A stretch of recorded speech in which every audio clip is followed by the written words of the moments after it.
పేరు శరణ్య. నేను ఈశ్వర్ సాయిలో కో క్యారెక్టర్ ఈశ్వర్ సాయి వైఫ్ని.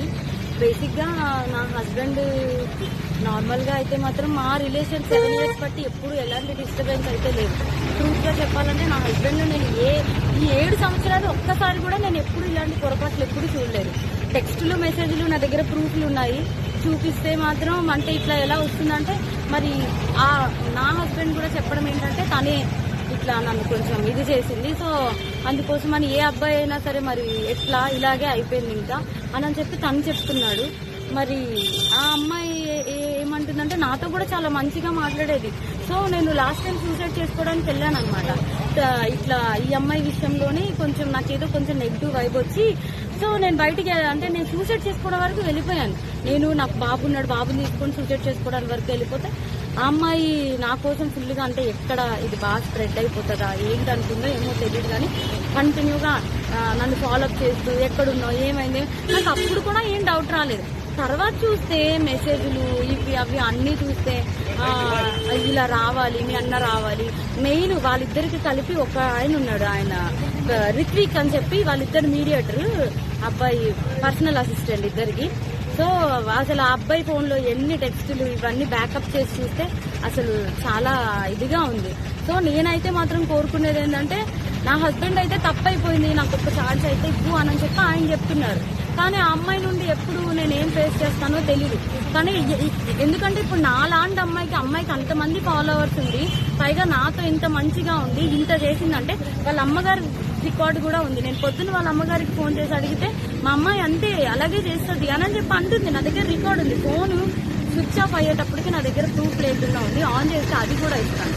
సో ఇట్లాగా నాకు అన్యాయం జరిగింది. నా పేరెంట్స్ మా సిస్టర్స్ వచ్చి ఏదో చేశారు. నా హస్బెండ్ నాతో ఏదో కొంచెం పోలీసులు దీంతో ఏదో మాట్లాడుతున్నాం అవుతుంది. ఇప్పుడు నాలాంటి అమ్మాయి ఒకవేళ వేరే ఒక అమ్మాయి ఎవరైనా దొరికింది అనుకోండి, అమ్మాయి ఇదే స్ట్రెస్ తట్టుకోలేక సూసైడ్ వరకు వెళ్తే ఎంత ప్రాబ్లం. నేను ఇది ఒక్కటే ఆలోచిస్తున్నా. ఎవరైనా సూసైడ్ వరకు వెళ్ళారు అనుకోండి అప్పుడు ఎంత ప్రాబ్లం ఉంటుంది. అమ్మాయికి తెలుసు నాకు బాబుని కొనేటప్పుడు నేను ఎంత డిస్టర్బ్ అయ్యాను, చాలా హెల్త్ ప్రాబ్లమ్స్ ఎలా వచ్చాయి అమ్మాయికి అన్నీ తెలుసు. ఒక ఆడపిల్ల అయ్యి ఇంకో ఆడపిల్లకి అంత త్వరగా ఎలా మోసం చేస్తుంది. అది కూడా నా పక్కనే ఉంది. మళ్ళా ఈశ్వర్ నిన్ను మోసం చేయట్లేదు, నేను అలాగా నీకోసం ఏడుతూ ఇంత చేస్తూ నా హస్బెండ్ తో అసలు అది ఎట్లా ఉండగలుగుతా.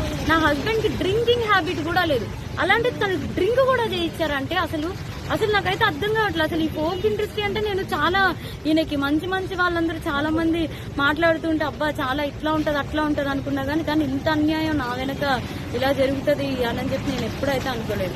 నెక్స్ట్ ఇదేంటంటే ఇట్లాంటి అమ్మాయిని మాత్రం అసలు ఫోక్లోకి వీటిల్లోకి ఎంకరేజ్ చేయకూడదు.